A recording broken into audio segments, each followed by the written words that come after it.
নিরাপত্তার জন্য এভাবে হচ্ছে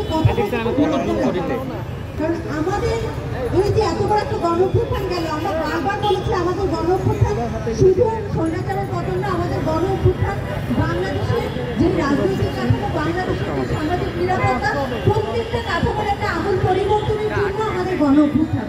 কিন্তু আমাদের অভ্যুত্থানের 6 মাস পরে এসে দেখা যাচ্ছে শুধুমাত্র রাজনৈতিক একটা কাঠামোর পরিবর্তন হয়েছে, কিন্তু যে নিরাপত্তা ইস্যু নারীরা আগে ফেস করেছে এখনো তাদের সেই একই নিরাপত্তা ইস্যু ফেস করতে হচ্ছে, কিন্তু কোনো ধরনের কার্যকর পদক্ষেপ নেওয়া হচ্ছে না।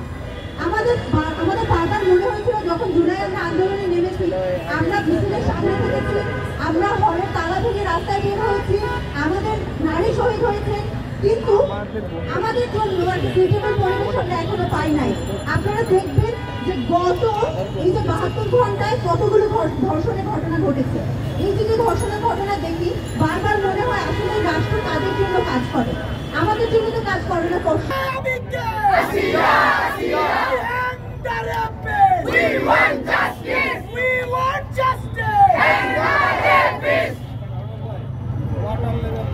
এ পর্যায়ে আমাদের সামনে বক্তব্য রাখবেন পরিচিত আমার হলের শিক্ষার্থী মামা।